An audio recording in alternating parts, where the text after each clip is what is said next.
Welcome back, everyone. So today I'm going to be talking a little bit about dissociation. So what is dissociation? Dissociation is the disruption of usually integrated functions of consciousness, memory, identity, or perception of the environment. It's a little different from just being distracted or daydreaming. It involves being disconnected for large parts of the day and having parts of our memory or our self disconnected from consciousness. The clinical interview for dissociation breaks it down into 5 parts: depersonalization, derealization, dissociative amnesia, identity alteration, and identity confusion.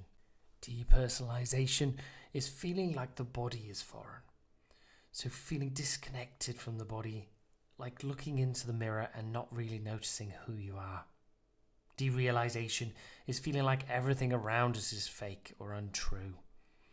Often this can be described as feeling like there's a fog over their vision. Dissociative amnesia can be memories from the past that have been locked away from consciousness, or it can be like fugue states, which is where someone forgets how they got somewhere or where they are. Identity alteration is where someone might have several distinct parts of themselves. Like in dissociative identity disorder, they may age regress or show a fractured personality. So finally, identity confusion is where the person is in a confused state because they've swapped from different parts of themselves, or they may have got somewhere and not realized how they've got there. So where does clinical dissociation come from? So you can get lots of different types of dissociation, as you've seen. Sometimes you can get small types of dissociation where maybe you've worked really hard at the gym and you feel dissociated from the body.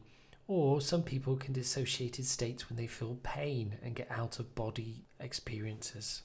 Clinical dissociation, however, comes from trauma.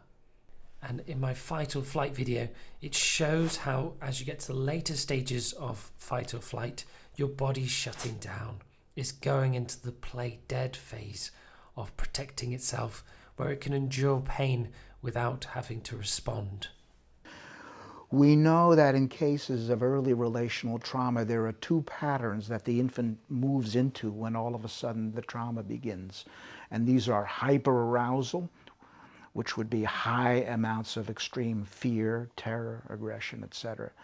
And then we know that at a certain point in time that that is so overwhelming that ultimately the mechanism within the lower brain will just shut that down, so to speak, because the infant is overwhelmed beyond its own coping capacities, and suddenly the infant will dissociate. The infant now is literally gone, and it's moving then from hyperarousal into hypoarousal. This is a shut-down metabolic state.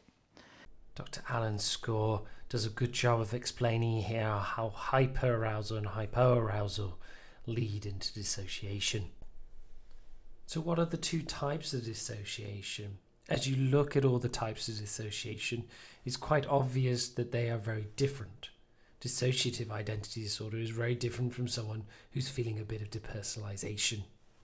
In the paper below, Emily Holmes and her team suggest there are 2 types of dissociation: compartmentalization and detachment. The first type of dissociation is compartmentalization, and it includes difficulties like dissociative identity disorder and dissociative amnesia. The adult who's meant to make them feel safe to be who they are makes them feel so endangered that they fracture into 2 parts of themselves.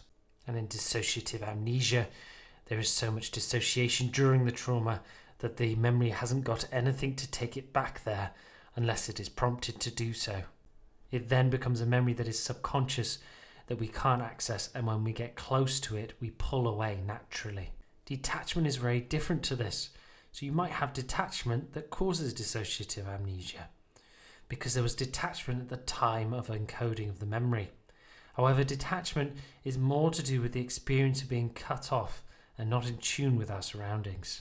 This type of dissociation comes in when they see something shocking or when they are reminded of something shocking from the past. They found that if someone had dissociation in a trauma in childhood, it's more likely to be there over their lifespan, and that those who have dissociated in the past are more likely to get PTSD in the future, as they're not processing a trauma as it happens and therefore it gets stuck. As you can see from today, dissociation is a very complex phenomenon. Hopefully I've helped you understand it a little bit by breaking it down into its two different types. Please do check out my other video to see how dissociation first comes about in trauma.